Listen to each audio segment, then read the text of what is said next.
quieren escribir, ahí está la mesa. Perdón por no haberla puesto antes, pero si la quieren usar, ahí está. ¿No? ¿Quieren apoyar? El colmo, que no traiga con qué apuntar. Me avisan cuando estemos listos. Bienvenidos todos aquellos que estén llegando a nuestra transmisión. Este es nuestro miércoles de herramientas para el camino y es nuestra enseñanza número 8 hablando de cristología dentro del panorama eterno, dentro del panorama bíblico de la redención. Hoy es nuestra enseñanza 8 como les dije al principio, sean todos bienvenidos los que estén llegando y los que nos vayan a ver después. Y sin más preámbulos, vamos directamente a nuestra enseñanza número 8. Ya sabemos que la cristología es el estudio de la vida, obra y naturaleza de nuestro Señor Jesucristo dentro de todo el panorama eterno. Incluye su preexistencia, su encarnación, su ministerio, su muerte, resurrección, ascensión y entronización. Y durante estos miércoles estamos viendo a Jesús humano, ¿cierto? A Jesús ya encarnado, el Verbo se hizo carne y el niño Jesús crecía en sabiduría, estatura, creció, llegó a los 30 años, es el momento de iniciar su ministerio público y vimos cómo Juan el Bautista le abre el camino, ¿cierto? Pero siempre para poder hablar de la cristología en el panorama bíblico y eterno, debemos recordar que cuando el Verbo se hizo carne vino con una intención. O sea que este versículo siempre lo vamos a recordar. Hebreos 10:7. Luego dije, aquí estoy, oh Dios, he venido a hacer ¿qué estamos viendo? Eso, tu voluntad, como está escrito acerca de mí en las escrituras. De hecho, fue la frase que el Señor Jesús también exclamó a su Padre en el momento de su máxima vulnerabilidad en Getsemaní, que se haga tu voluntad y no la mía, porque fue su lema de vida. Él siempre vino a hacer su voluntad. Y como parte de la voluntad del Padre, que además estaba escrito en el rollo para nosotros y para todos los que íbamos a estar esperando, bueno, los que iban a estar esperando al Mesías, también estaba escrito desde Génesis 3 que el Padre ya había designado un descendiente de Eva que iba a pisotearle la cabeza a la simiente de la serpiente. Génesis 3:15. El Hijo venía con ese objetivo muy claro y muy marcado. Y llegó el momento. Cuando llegó el momento indicado, Dios toma a Juan el Bautista y Juan empieza a realizar, a anunciar que viene el Mesías y a invitar a todo mundo a que se quede. ¿A que se quede? A que se arrepienta y como, digamos, como expresión de su arrepentimiento se estaban bautizando. No sé si esa luz les aclaró o les oscureció. Yo creo que les dañó. ¿Y no hay nada que hacer?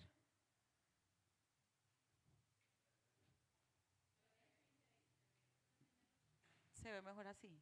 No se puede dejar así, ¿cierto? ¿Sí? Entonces, nos encontramos este par de escenas de las que ya hemos hablado.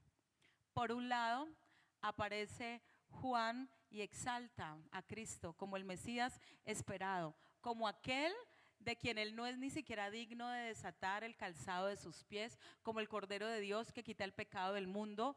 Cuando Jesús viene a ser bautizado, Juan se incomoda un poquito y Jesús, ¿se acuerdan qué le dijo Jesús? Deja, Juan, conviene que cumplamos con toda justicia. Jesús es bautizado en representación de todos los pecadores que se están arrepintiendo, aunque él no había pecado ni necesitaba arrepentirse, pero desde allí se estaba identificando con nosotros para poder justificarnos. Y se oye una voz en el cielo que dice, este es mi hijo, no solo mi hijo amado, en quien tengo complacencia, ¿cierto? Justamente después de eso entra la otra escena y es que el Espíritu impulsa al Señor Jesús a ir al desierto para ser tentado porque es necesario. Y entonces, como lo que se acababa de decir del Señor es que Él era el Hijo amado, viene la primera tentación cuestionando, ¿sí?, su identidad de Hijo amado. Pero entonces vemos en la palabra, o lo veíamos y lo vamos a ratificar, que era necesario, que así debería ser, tenía que pasar así. El Señor Jesucristo tenía que ser expuesto a eso que vivió en el desierto como parte del plan de Dios. Fue el mismo Señor el que lo guió, de hecho fue el mismo Espíritu, como ya lo vimos, el que lo guió. Hebreos 2:17 dice, por lo cual debía ser, o sea, tenía que ser en todo semejante a sus hermanos, o sea, ¿a quiénes? A nosotros que somos sus hermanos, ¿cierto? Para venir a ser misericordioso y fiel sumo sacerdote en lo que a Dios se refiere para expiar los pecados del pueblo. 18. Pues en cuanto él mismo padeció siendo tentado, es poderoso para socorrer a los que son tentados. ¿Por qué convenía ese paso por el desierto? ¿Por qué convenía ese proceso tan difícil de la tentación del Señor? Porque es que así iba a estar poderosamente preparado para socorrernos a nosotros cuando fuésemos tentados. Y les quiero compartir, según la Biblia interlineal, vamos a sumergirnos por un momento, acompáñenme, a sumergirnos al verso 18 para poder comprender lo que estaba ocurriendo en el desierto mientras nuestro Señor estaba siendo tentado. ¿Y qué tiene que ver con nosotros? Por supuesto, porque tiene todo que ver, ¿no? Hebreos 10:18 entonces dice, pues en cuanto él mismo padeció siendo tentado, es poderoso para socorrer a los que son tentados. Y vamos a ver una radiografía de nuestro hermano, porque recuerde que era para socorrer a sus hermanos. Vamos a ver una radiografía de nuestro hermano mayor, semejante a nosotros, mientras estaba siendo tentado en el desierto. Según la Biblia interlineal, que nos muestra la raíz original de cada palabra, en el griego en este caso, encontramos que la palabra padeció, cuanto él mismo padeció, es la palabra pasjo en griego. ¿Qué significa ese padecer? Sufrir, sensación de impresión, o sea, lo que él vivió fue de alto impacto, por lo general dolorosa. Ese padecimiento implicó quizás también dolor físico de alguna manera mientras él estuvo siendo tentado. Es una sensación de impacto. Por cuanto él mismo padeció siendo tentado, la palabra tentado en griego es la palabra peirazo. Pero miren lo que significa. Esa tentación significa ser examinado para.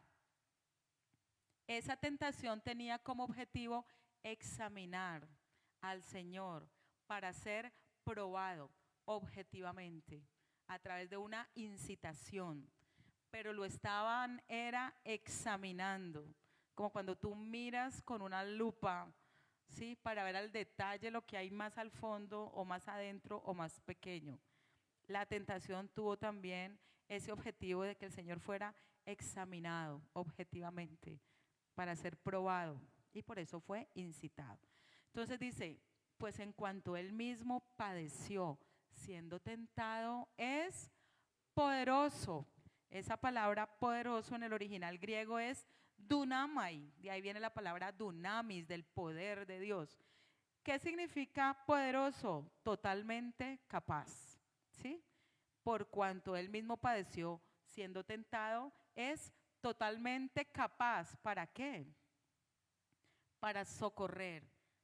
Y amé este significado. Socorrer en el griego es boetseo y significa auxiliar o ayudar, aliviando a partir de la identificación. ¿No les parece muy hermoso ese significado? ¿Sí? Si lo quisiéramos decir parafraseado a través de lo que significa cada palabra, entonces podríamos decirlo así. Pues en cuanto él mismo sufrió, ¿sí?, y fue impactado dolorosamente, siendo examinado para probar, para ser probado, y Y por eso es totalmente capaz de auxiliar o ayudar, aliviando a partir de la identificación con otros, con aquellos que son también examinados, probados e incitados. ¿Sí me hago entender con lo que hicimos? Más o menos eso significa Hebreos 2:18. En otras palabras, todo lo que ocurrió en el desierto mientras el Señor fue tentado, y no solo en el desierto, porque él obviamente no solo fue tentado en el desierto, toda su vida estuvo expuesto a tentación, sino que esta fue la primera tentación directa, frontal y específica. Pero todo en la vida del Señor y todo lo que él padeció y todo lo que él soportó la tentación y venció la tentación, tiene que ver es con nosotros. ¿Sí ven el objetivo principal?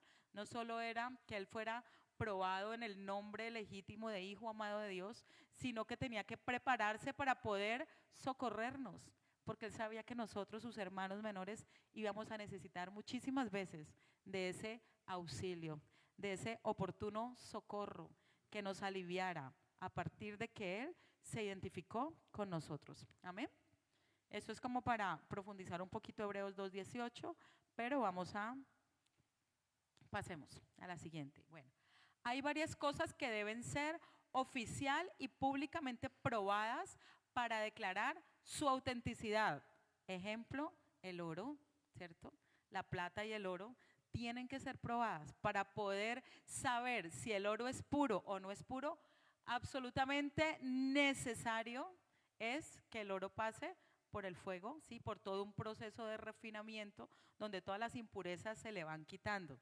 Asimismo es con nuestra fe, pero asimismo, aunque el Señor no tenía ninguna impureza que quitarle, Él se expuso a ese tipo de refinamiento para identificarse con nosotros. Primera de Pedro 1:7 en la Nueva Traducción Viviente dice así: estas pruebas demostrarán que su fe es auténtica. Eso aplica ya para nosotros.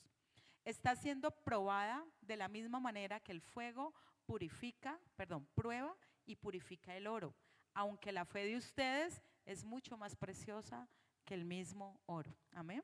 Eso en cuanto a nosotros.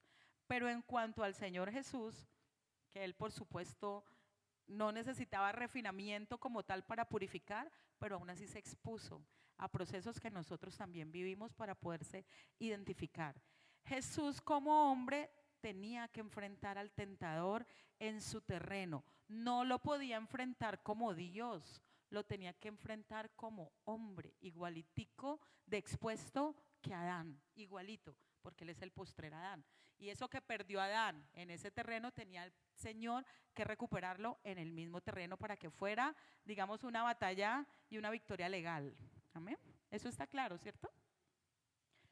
Tal experiencia estaba dentro de los propósitos de Dios para su Hijo. Bueno, vamos a tener en cuenta que Cristo fue tentado, ya leímos, en todo, pero en todo lo que el mundo ofrece. Primera de Juan 2:16 dice 3 cosas que ofrece el mundo. En esas 3 cosas el Hijo de Dios tenía que ser tentado y en esas 3 cosas tenía que ser victorioso para poder tener la total capacidad de socorrernos a nosotros. Primera de Juan 2:16 dice: porque todo lo que hay en el mundo, 3 cosas: los deseos de la carne, los deseos de los ojos, es diferente, ¿no? Es diferente. Y la vanagloria de la vida no proviene del Padre, sino del mundo. El Señor Jesucristo fue tentado en estas 3 áreas también. Hebreos 4:15, porque no tenemos un sumo sacerdote que no pueda compadecerse de nuestras debilidades, sino uno que fue tentado en todo, según nuestra semejanza, pero sin pecado. Amén. Vamos a ver a través de las tentaciones que registra Mateo y que registra Marcos, que él también fue tentado a sí mismo con todo aquello que ofrece el mundo. ¿Listo? De hecho, la primera tentación tuvo que ver con una necesidad física de su cuerpo físico. Él tenía hambre, ¿sí?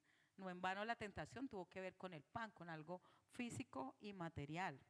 Según la Biblia, esto para que lo comprendamos, aunque yo creo que ya todos lo sabemos, pero es importante recordarlo. Según la Biblia, la tentación como prueba tiene dos orígenes, un origen externo y un origen interno. Santiago dice que nadie es tentado por parte de Dios, sino que nosotros somos tentados ¿por qué? ¿Se acuerdan? Por nuestra propia concupiscencia, o sea, por nuestro propio deseo de pecar. En el caso de Jesús no aplicaba esa parte, porque él no tenía la concupiscencia, él no estaba contaminado por el pecado como nosotros, ¿sí? Pero él sí tuvo toda la influencia externa. Eso no quiere decir que el Señor no tuviera hambre. Claro que tuvo hambre, pero vamos a comprender mejor esto. El origen externo de la tentación, por supuesto, es el tentador, ¿cierto? Ya sabemos todos quién es el tentador, el que alguna vez fue el más bello de los querubes, ¿sí? Y que después pasó a ser el adversario, Satanás, y se convirtió, Luzbel pasó a ser Lucifer, el adversario o el diablo, cayó por su orgullo, aborrece a Dios y aborrece a lo que Dios más ama, ¿sí? En este caso se metió directamente con el hijo amado. Este es mi hijo amado. ¿Y qué dijo el diablo? Por este voy. Si este es el hijo amado, por ahí tengo que empezar. Si cada uno de nosotros se siente hijo amado, debemos todos tener claro que no vamos a estar libres de la tentación. ¿Listo? Jamás vamos a estar libres. Siempre seremos el blanco. Siempre hay un tentador queriendo poner, digamos, la causa externa para la caída. Desde el comienzo de los tiempos, Satanás, por supuesto, ha sido el tentador, así lo reconoce el apóstol Pablo. Primera Tesalonicenses 3:5 dice, por lo cual también yo, no pudiendo soportar más, envié para informarme de vuestra fe, no sea que os hubiere tentado el tentador y que nuestro trabajo resultase en vano. El apóstol Pablo estaba preocupadísimo por la iglesia en Tesalónica, tanto que él dice, no aguante más, tuve que enviar a alguien a que fuera y los viera y verificara y me trajera reporte, no sea que de pronto el tentador los hubiera tentado y sin yo darme cuenta, o sea, Pablo por acá y que la iglesia en Tesalónica hubiera caído en la tentación y él dice, y mi trabajo hubiera sido en vano. El apóstol Pablo reconoce que el tentador acecha las iglesias, el tentador acecha a la iglesia. Eso para que lo tengamos claro, ¿cierto? Entonces, dato importante también. Hablamos de que la tentación tiene dos orígenes, uno externo y uno interno. Santiago 1:14 dice, esto aplica a nosotros, sino que cada uno es tentado cuando de su propia concupiscencia es atraído y seducido. Entonces la concupiscencia, después que ha concebido, da a luz el pecado, y el pecado siendo consumado, da a luz la muerte. Ese es el proceso de la tentación para nosotros los seres humanos, ¿cierto? Digamos, al tentador le queda más fácil porque nuestra naturaleza ya está enviciada al pecado y sabe qué es lo que nos gusta y cuál es la parte más débil y qué encuentra dentro de nosotros que hace clic con la tentación externa, ¿cierto? Pero en el caso de Jesús, en la tentación de Cristo, fue Satanás quien proveyó el estímulo externo.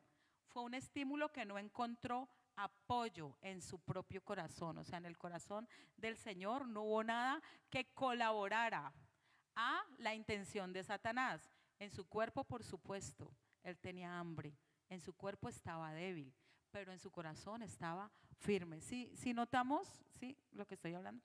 Con todo, la tentación fue real. El Señor sí sintió la necesidad, claro que sí.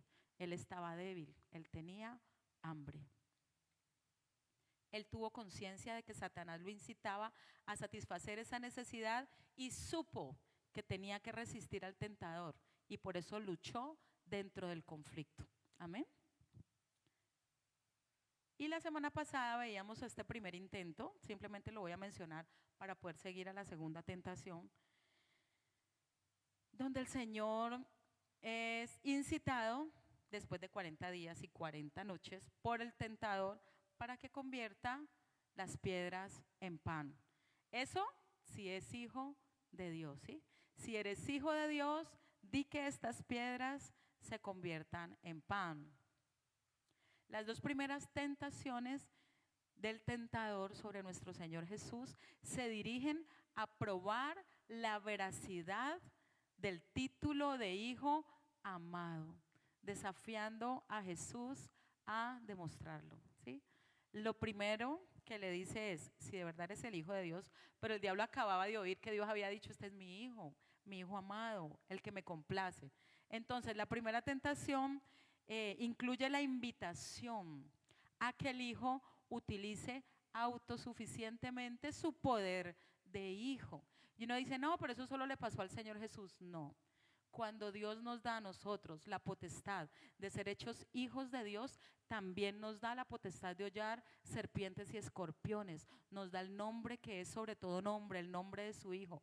Si nosotros nos equivocamos y por el hecho de que ya somos hijos, queremos hacer las cosas independiente del Padre, utilizar el poder que Él ya nos delegó, independiente del Padre, de su voluntad o de su palabra, sencillamente caímos en la misma tentación que el diablo le puso al Señor Jesús, ¿sí?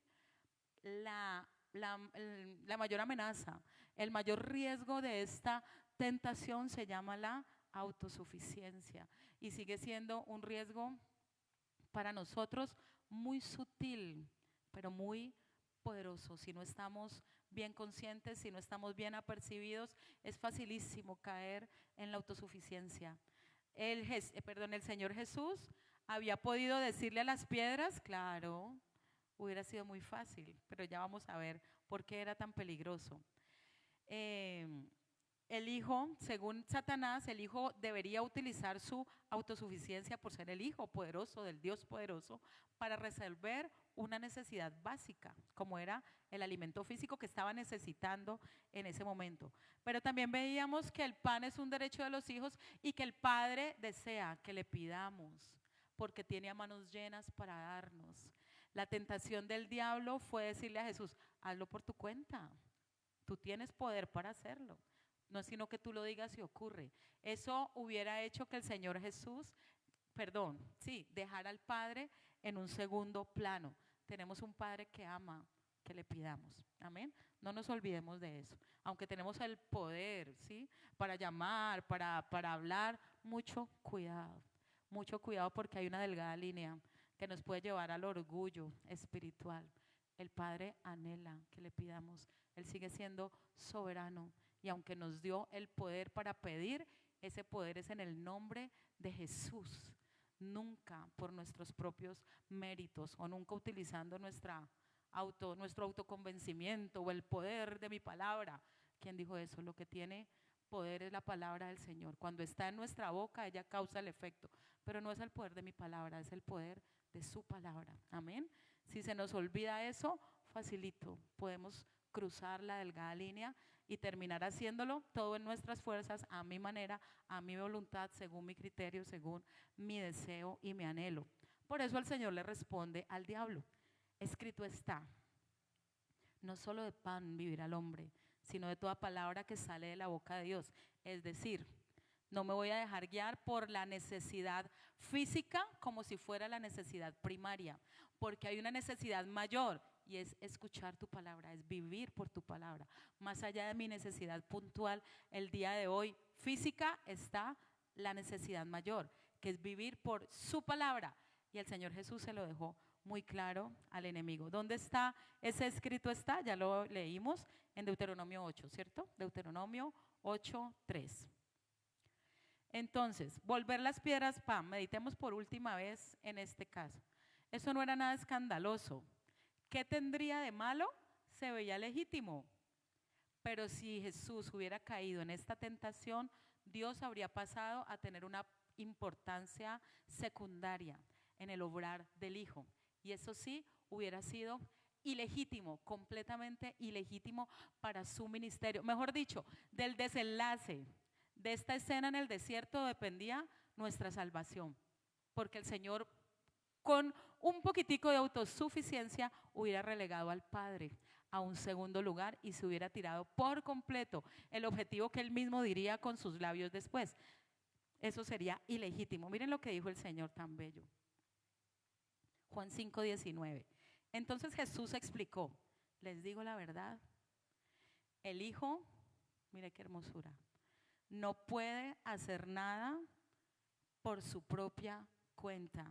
¿Qué era lo que estaba haciendo Satanás? Incitándolo a suplir su hambre por su propia cuenta. O sea que había mucho peso en esa tentación tan sutil, ¿cierto? El Señor Jesús jamás hubiera podido decir esto en su ministerio público si hubiera hecho caso de la sugerencia que le estaba dando Satanás. Eso para hablar de la primera tentación, digamos el primer round de esta batalla, por supuesto lo ganó nuestro Señor. ¿Cómo lo ganó? Con el escrito está y la confianza en su Padre. Amén. Pero entonces vamos, ahora sí, al segundo intento. Hablemos un poquito de esto. Resulta que el diablo, aquí, lean despacio ese versículo y díganle si a ustedes no les impacta algo que yo nunca lo había leído así y solo hoy, solamente después de yo no sé cuántas veces en mi vida haber pasado por Mateo 4:5, noté algo en ese versículo que me dio muchísima impresión. Léanlo ustedes despacito y me dicen si ven algo.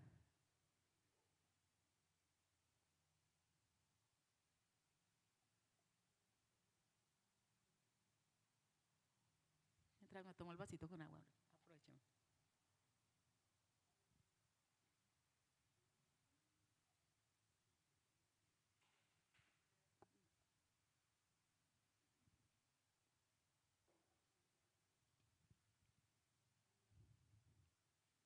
¿Qué? ¿Notan algo? ¿Qué notan? Ay, qué impresión eso. Yo decía, ¿cómo así? ¿Cómo así que el diablo lo llevó? Y que el diablo lo puso allá arriba. Yo decía, ¡ah! ¿Cómo así? O sea, ya entendimos en el versículo anterior que el Espíritu impulsó al Señor porque tenía que ir hasta el desierto para ser tentado. Pero yo nunca en mi vida había leído que el Señor quedó a merced del diablo. O sea, hasta ese punto quedó absolutamente a merced del diablo. O sea, dice que el diablo lo llevó y lo ubicó. Yo decía, qué atrevido y qué impresión, ¿cierto? Y el Señor Jesús, o sea, digamos, se dio hasta ese punto. Y eso me impresionó tanto. Yo dije, ¿cómo así? Como si él tuviera el control. Pero me acuerdo, gracias a Dios, me acuerdo del versículo anterior y descanso. Y es que el Padre tenía el control, porque fue el Espíritu el que lo llevó y lo permitió, ¿cierto? Pero ¿no les parece impresionante que en este momento el diablo lo lleva a la santa ciudad y lo pone en el pináculo del templo, para que lo tengamos presente, aunque creo que lo escribí? Es la parte más alta, más alta, más alta del templo, donde el sumo sacerdote, o bueno, donde el sacerdote encargado tocaba el chofar para convocar a la oración. Era una parte muy alta, pero muy visible. Vamos a hablar un poquito de este segundo intento, de este asqueroso diablo. Verso 6.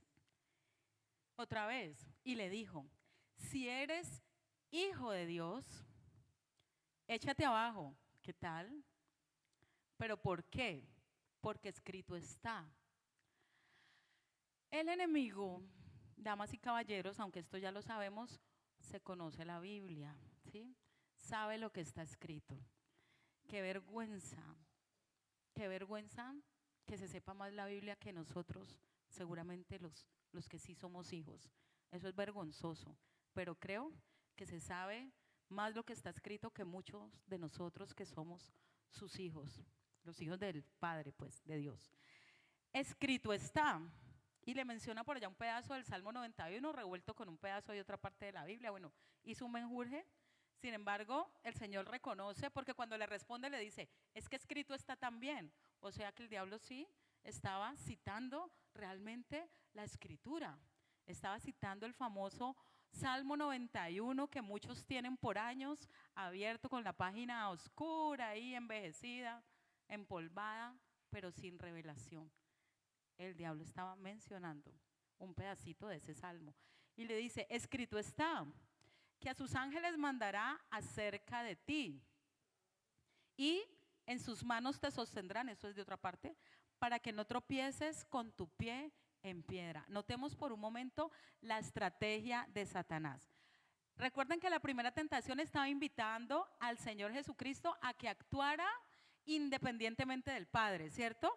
Pero como no le funcionó, aquí lo que hizo fue voltear la torta. Dijo, como te interesa tanto lo que está escrito, como estás confiando en tu Padre, bueno, entonces tírate, que escrito está que tu papá no va a dejar que te pase nada malo. Lo curioso es que el papá sí iba a dejar que él muriera en la cruz, ¿cierto? Pero si notan el lenguaje tan sutil, su razonamiento ahora es el siguiente: puesto que confías tanto en Dios y en su palabra, entonces tírate, porque seguramente tu papá va a velar por tu seguridad. Y uno lo lee y dice, pues no parece tan grave, pero sí es muy grave, ¿sí? Pero si ven cómo cambia la estrategia, si notamos la diferencia en la estrategia, datos importantes. En esta estrategia que utilizó Satanás, tentando a nuestro Señor, que en este momento estaba oficiando como nuestro hermano mayor, vulnerable, semejante a nosotros, humano en toda la extensión de la palabra. Datos importantes. El pináculo del templo es la parte más alta orientada al patio desde el que le podían ver las multitudes. Saltar para llegar al templo de una forma sobrenatural le haría ser reconocido por todos como el Mesías. Claro, imagínense una entrada con este tipo de espectáculo. De esa manera sería admirado como quien está bajo la protección especial de Dios y sin duda sería recibido como quien viene con una comisión especial del cielo. O sea, él se la puso fácil. Tírese, que donde todo el mundo vea que usted se tiró de aquí, que Dios lo protegió, usted se ahorra todo el padecimiento para demostrar quién es usted. Claro, lo van a adorar de una, todo el mundo lo va a escuchar, pero es que así no era, ¿sí? Y entonces el diablo se la voltea y se la pone así. Esto es importante. Esto ya lo leí. El diablo apoyó su tentación con una porción de la palabra escrita. Pregunta, ¿qué tenía de malo poner a prueba la palabra de Dios y el cuidado providencial de Dios? ¿No están para eso las promesas de Dios? ¿Qué piensan ustedes de eso? Porque cualquiera puede decir, ¿y qué tiene de malo? ¿Cómo así? ¿No dice el Señor el Malaquías que pruébeme ahora en esto? ¿A qué se refiere? ¿Cuál es la diferencia? ¿Qué pasa aquí? ¿Sí? ¿Qué tiene de malo? ¿No están para eso las promesas de Dios? Escrito está que Él lo iba a guardar, que Él nos manda ángeles. ¿Dónde está lo malo entonces? ¿Dónde está lo malo en esta invitación tan sutil? Vamos a ver las respuestas. Esto lo repetí. Ok. ¿Qué tenía de malo poner a prueba la palabra de Dios y el cuidado providencial de Dios? ¿No están para eso sus promesas? Vamos a comprender esto. Él no nos da permiso para exponernos de manera imprudente. Eso para el Señor es muy grave. El Señor dijo que eso sería como tentarlo, una especie de abuso de su relación filial. ¿Sí me hago entender? A pesar de que confiamos, no significa que nos exponemos voluntariamente como para ver si Él sí de verdad cumplió o no cumplió. Eso lo toma el Señor como una tentación, como un intento de tentación a su carácter y a las promesas que Él como Padre nos ha hecho. Por eso el Señor responde. Mateo 4:7. Escrito está también. Cuando le dice escrito está también, es porque claramente lo que dijo el diablo que estaba escrito era verdad o mentira. ¿Verdad? Obvio. Escrito está también. No tentarás al Señor tu Dios. ¿De dónde salió eso? ¿Saben de qué libro? ¿Lo saben? ¿De dónde salió la primera? ¿El primer escrito está? Ajá, ¿cómo les parece? Dato importante. Las 3 tentaciones fueron respondidas por el Señor con un escrito está de Deuteronomio. Como quien dice, leámonos Deuteronomio, muchachos, que hay mucho, no estoy hablando muy en serio. Yo amo Deuteronomio, esta iglesia está sustentada en una promesa de Deuteronomio 8, 9, 10 y 11, bueno, de mucho que el Señor nos ha hablado, pero prestemos la atención a Deuteronomio, porque miren esto. ¿De dónde viene no tentarás al Señor tu Dios? ¿Dónde está eso? En Deuteronomio 6, 16. No tentaréis a Jehová vuestro Dios como lo tentasteis en Masá. Entonces uno se hace una pregunta, ¿cómo así? ¿Qué es Masá? ¿O no? Porque uno puede llegar hasta ahí, bueno, no lo tiente como lo tentó en Masá. ¿Y qué o qué? ¿Qué pasó en Masá? Porque si el Señor Jesucristo está haciendo alusión de algo que pasó en Masá, yo tengo que saber de qué está hablando el Señor. Algo sintió el Padre en Masá, que el Hijo en este momento está diciendo, si yo hago esto, le hago sentir a mi papá lo mismo que le hicieron sentir en Masá, yo no voy a hacer eso. Entonces, por supuesto, nosotros que amamos la palabra, corremos y empezamos a averiguar, ¿y eso qué es? ¿Dónde fue? ¿Qué pasó? ¿Cómo se come? ¿Qué pasó en Masá? Primero que todo, la palabra Masá es un lugar y ese nombre significa prueba. ¿Qué parte de la Biblia habla de lo que pasó en Masá? O sea, el bochinche que se está mencionando en Deuteronomio 6:16 venía desde antes, que es el mismo que el Señor menciona en Mateo. ¿Qué ocurrió en Masá? Para poder entender qué ocurrió en Masá, nos tenemos que ir a Éxodo 17 para saber qué estaba pasando, que el Señor estaba recordando en el momento de la tentación. Ha tenido que ser algo muy impactante desde que el Señor lo trajera para responderle a Satanás de esa manera. ¿Qué pasó en Éxodo 17, 7, parte B? Tentaron a Jehová diciendo, miren qué tremendo, ¿está pues Jehová entre nosotros o no? Eso fue tomado como tremenda afrenta. El Padre lo tomó como cuando alguien se toma algo en el sentido personal. Usted le ha dicho a alguien, no te tomes esto personal, cierto que lo utilizamos muchas veces porque no es personal contra ti. No, esto sí fue personal contra el Padre. O sea, el papá se lo tomó de manera personal. Lo que ocurrió en Masá y otras que vamos a ver, el Padre las tomó de manera personal. Y el Hijo está diciendo, yo no voy a hacer eso. Que hizo el pueblo y que le hizo sentir esto a mi papá. En Masá no vieron agua y quisieron manipular a Dios. Contexto de esto, vamos a leerlo. ¿Dónde se encuentra? Si están tomando nota, en Éxodo 17. Vamos a leerlo desde el versículo 1 para que entendamos qué pasó en Masá, que después en Deuteronomio 6:16 se le recuerda al pueblo y que después en Mateo 4, 5 y 6 Jesús lo está mencionando para librarse de la tentación del enemigo. Éxodo 17. 1. Acompáñame a leer esto. Toda la congregación de los hijos de Israel partió del desierto de Sin por sus jornadas. ¿Estaban en dónde? En el desierto. Ok. Conforme al mandamiento de Jehová y acamparon en un lugar que se llama Refidim. Y no había agua para que el pueblo bebiese.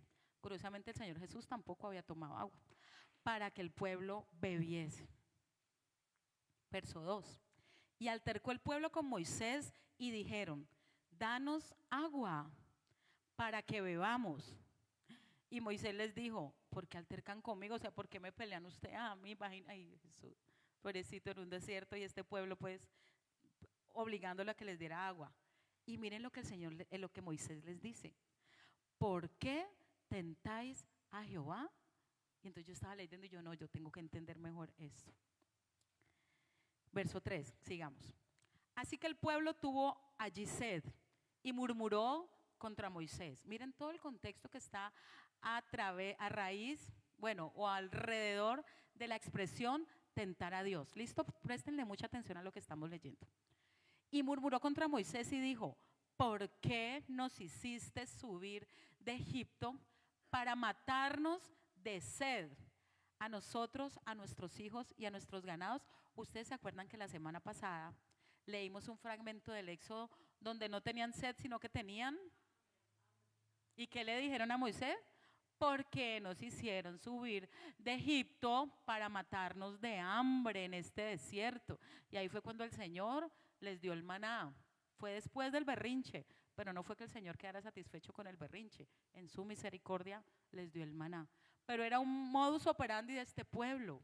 Él siempre pensaba, este pueblo pensaba que Dios quería matarlo. O de hambre, o de sed, o de lo que fuera. Pero estaba muy lejos de ver a Dios como Él se ha mostrado, ¿sí? Como lo que es. Entonces, verso 4, Moisés por supuesto clamó a Jehová y le dijo, ¿qué haré con este pueblo? Se me vino en bloque. De aquí a un poco me van a apedrear. Y entonces el Señor le dice, tranquilo, no te preocupes, sal del campamento, tráete los ancianos, te voy a decir lo que vas a hacer. Y en el verso 6 le dice, he aquí que yo estaré delante de ti, allí, sobre la peña, en Horeb, y golpearás la peña, y saldrán de ella aguas, y beberá el pueblo. Y Moisés lo hizo así, en presencia de los ancianos de Israel. Y llamó el nombre de aquel lugar. De ahí viene. Porque Masac significa prueba. Y Meriba, ¿saben qué significa Meriba? Rencilla. Hubo una rencilla ahí, pero no solo una rencilla entre el pueblo y Moisés.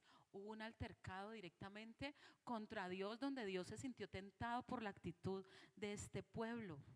Porque tentaron a Jehová diciendo, ¿está pues Jehová entre nosotros? ¿Sí o no? O sea, si Dios está conmigo, porque tengo hambre, ¿sí?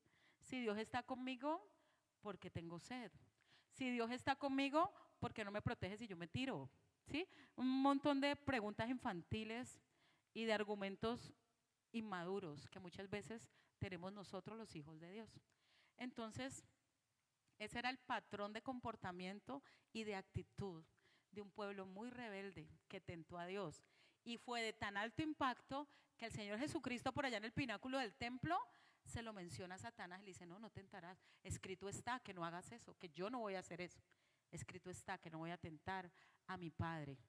Y quiero que me acompañen porque esto es súper importante. Eso que vimos que pasó en Masá, que fue una tentación contra el carácter y las promesas del Señor, se repite muchas veces.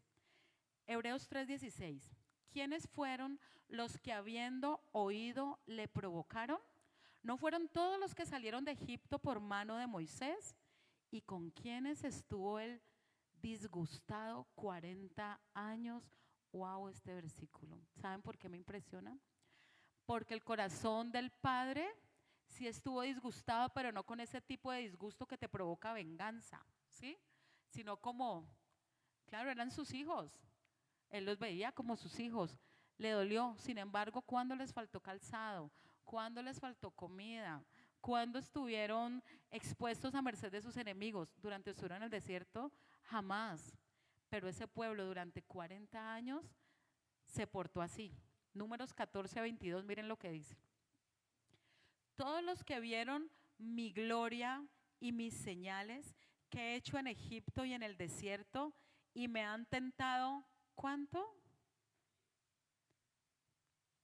Ya 10 veces y no han oído mi voz. O sea que esa expresión de Jesús en el pináculo del templo, ¿sí?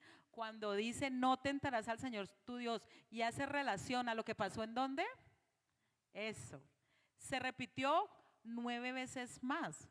O sea, este pueblo tenía experiencia en eso. Y como esto ya lo vimos en Hebreos, pero no lo hemos visto en Cristología, voy a mencionar esas 10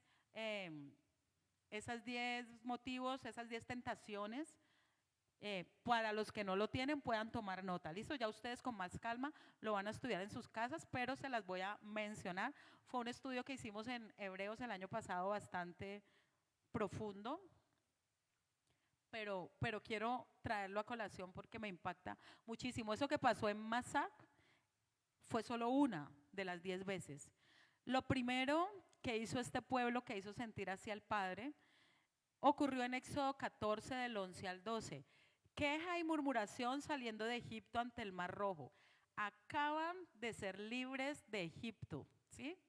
Acaban de dejar al faraón por allá. Y empiezan a decir, ¿por qué no nos dejaron morir? ¿Vio? No nos mató el faraón allá, pero Dios nos sacó para que faraón nos mate acá. Desde ahí empezaron a tentar al Padre con su queja, con su murmuración, con su obstinación para no creerle a sus promesas de manera sencilla, sino intentar manipular la voluntad y el favor de Dios con la queja. Eso es muy grave delante de Dios. En Mara, la segunda está en Éxodo 15:24.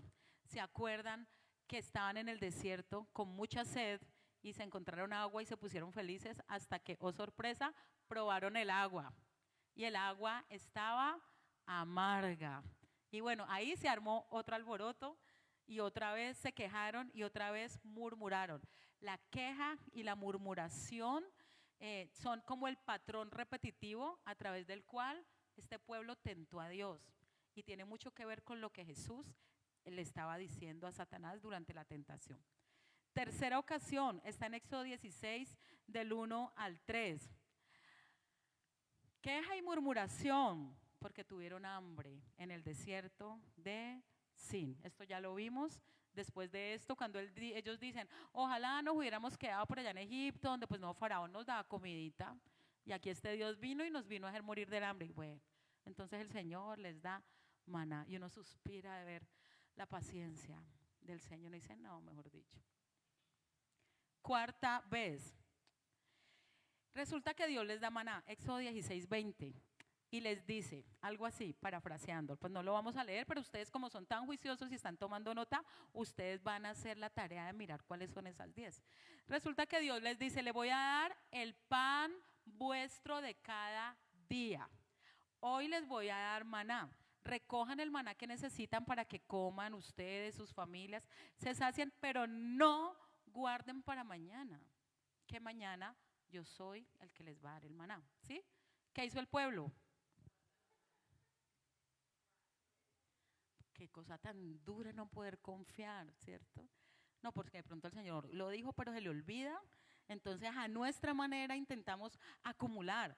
Pero el Señor les había dicho, confíen en mí, que el maná hermoso, el maná caía después del rocío. Todos los días amanecía y ahí estaba el maná. Él quería, el Padre quería enseñarles a ese pueblo dependencia para que supieran que no solo de pan vive el hombre, sino que si Él lo prometió, Él lo hace. ¿Qué hizo el pueblo? Obviamente, recogió más. ¿Qué pasó? Se le pudrió. ¿Listo? Se le llenó de gusanos el maná. Quinta oportunidad en la cual tentaron al Señor. El Señor esta es otra, les dice que descansen, que necesitan tomarse el día de reposo, pero ellos tenían que salir corriendo ¿a recoger qué? Maná, ¿sí? Ellos tenían que hacerlo en sus fuerzas y a su manera y menospreciaron la instrucción del descanso.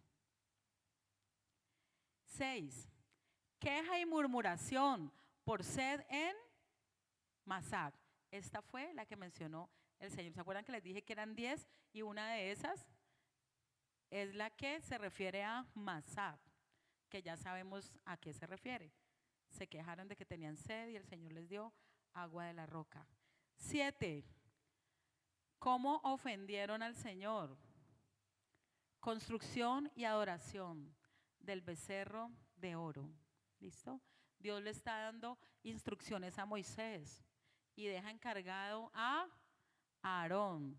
Y cuando Moisés desciende, eso hay francachela y hay comilona, y el mismo Aarón les ayudó a armar el becerro. Bueno, hemos dicho todo mal, como dicen los muchachos. El mismo sacerdote encargado les estaba colitando y ayudando ahí en el asunto. 8. Ay, no, esta también es tenaz. Números 11, 4 y 18, 20. Ahorita se están quejando, ¿por qué? Porque es que la carne, pues sí, el maná sí, pero y la carne, y nos acordábamos cómo comíamos por allá en Egipto, no, pero aquí sí nos hicieron para venir a aguantar y ni carnecita nos dan. Al Señor le dio tanta rabia que les manchan, que les dijo, como ustedes son juiciosos y lo van a leer en su contexto, van a recordar que el Señor les dijo, les voy a traer carne hasta que les salga por las narices. Y efectivamente, les trajo un montón de codornices y mientras estaban atarugando ellos comiendo carne, se murieron un montón, ¿listo? Pero el Señor les dio carne. Pero si ven la paciencia del Padre, digo, Dios mío, qué manera de poner a prueba el límite de la paciencia de Dios. Con todo y lo que habían hecho, esta también es terrible. En Números 11 del 6 al 7, queja y menosprecio hacia el maná, el pan del cielo. ¿Saben qué pasa en Números 11? Ellos dicen, ahorita solamente este maná en nuestros ojos. Ellos se refieren al maná como algo súper aburrido, súper menospreciable, muy lejos de pensar y de tener la revelación de que ese maná que descendía del cielo estaba tipificando al pan vivo que iba a descender del cielo. Ese maná tipificaba de manera simbólica la provisión de Cristo, pero ellos menospreciaron el maná y eso le ofendió muchísimo al Padre. Ahí van a ver cómo ellos tratan el maná de manera despectiva. Y uno dice, no, pues ya con todo esto, o sea, en serio, díganme si usted, cualquiera de nosotros hubiera dicho, no, no más con este pueblo, ¿cierto? Como que ya, muchas oportunidades. ¿Cómo les parece que después de esto llegan al límite de la tierra prometida, ¿no?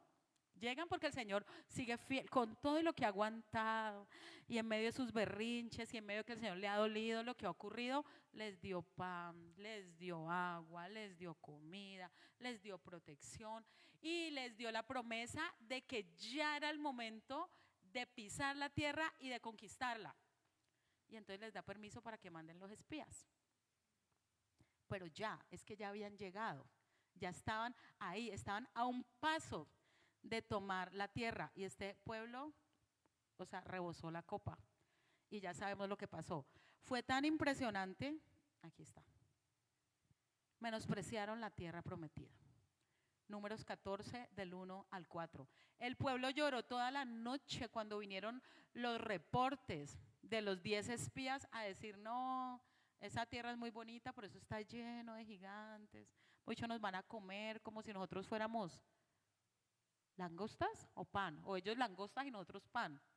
Nos van a comer como si fuéramos langostas, ¿cómo es que dice? Nos devorarán.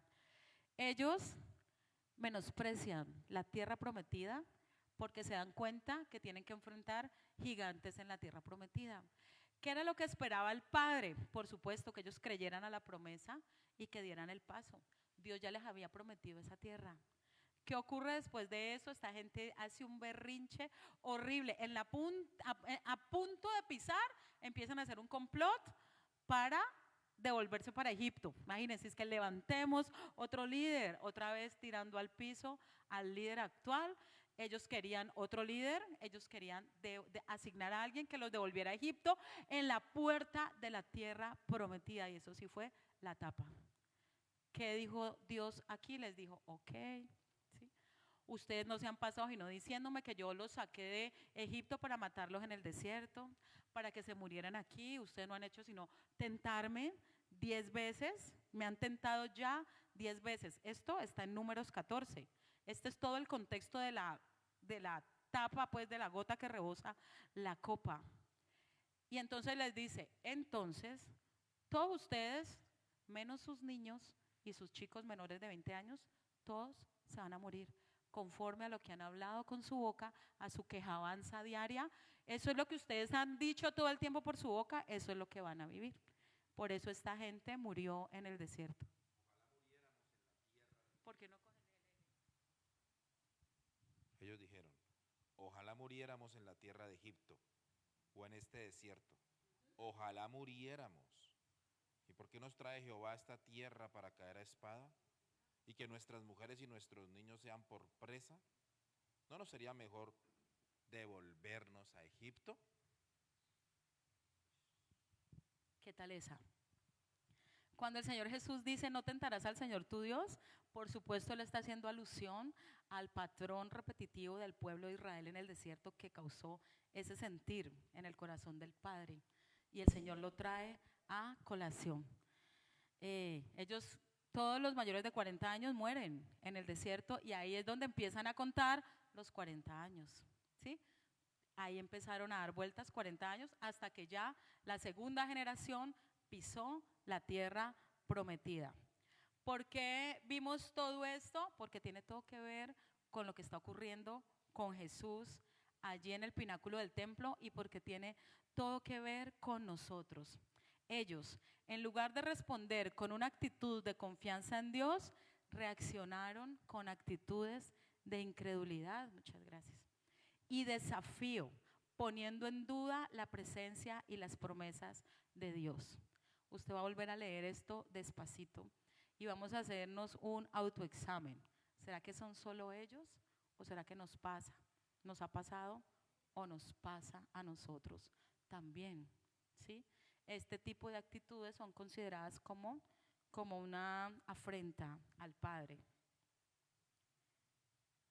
En lugar de confiar en el actuar de Dios, trataban de obligarle a hacer lo que ellos querían, como quien dice, no acepto un no por respuesta. ¿Quiénes nos creemos? Si el Señor va a decir no, nosotros aceptamos un no por respuesta. Si el Hijo aceptó un no, ¿quiénes somos nosotros para decirle a Él que tenemos que decretar y que según nuestra boca lo hable tiene que pasar? ¿Por qué somos tan atrevidos? ¿Sí? ¿Por qué somos tan atrevidos?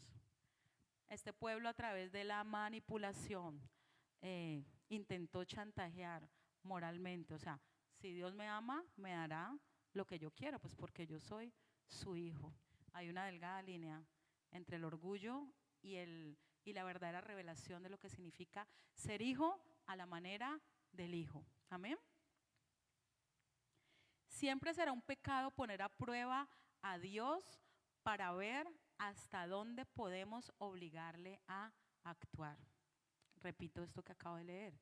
Siempre será un pecado poner a prueba a Dios para ver hasta dónde podemos obligarle a actuar. ¿Podemos decir amén a eso? Lo tenemos claro, ¿cierto? Y si Jesús hubiera saltado del templo, esto sería interpretado de la misma manera. ¿Está conmigo Dios o no? ¿Sí? Porque claramente, muy seguramente el Padre lo había protegido.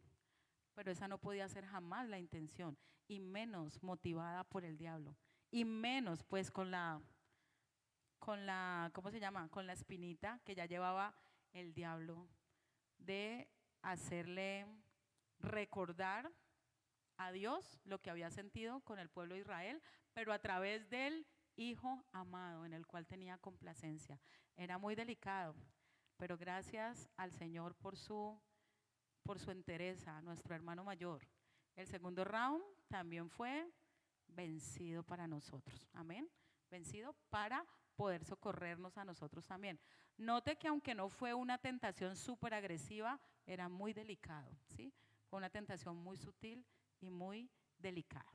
Y con esto terminamos la segunda parte de la tentación. La próxima semana, confiando en Dios, creo que vamos un poquito cerrando la parte de la tentación y ya introduciéndonos a lo que, pues a lo que estamos dirigiéndonos, que es cómo el Señor inicia su ministerio. Amén, mis hermanos.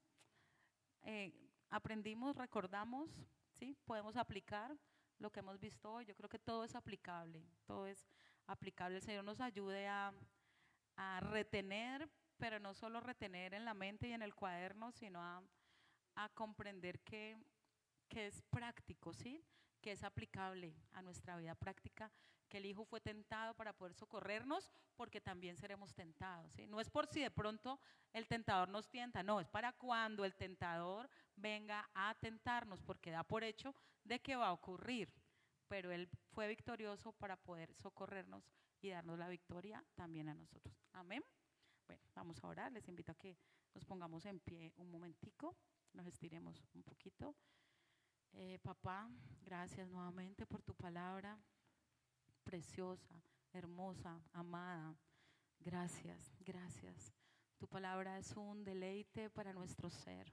Te bendecimos con total agradecimiento por Cristo, por el Hijo perfecto, por nuestro hermano mayor, por el fiel sumo sacerdote que fue tentado en todo, pero sin pecado. Gracias, porque una pequeña falla, Señor, hubiera dañado todo el propósito, pero Él fue fiel, fiel a su llamado, fiel a ti como papá. Él guardó tu corazón, Él cuidó tu corazón, por amor de ti se mantuvo firme y por amor de nosotros. Gracias, Espíritu Santo, síguenos hablando, síguenos enseñando a través de tu palabra, la que tú mismo inspiraste.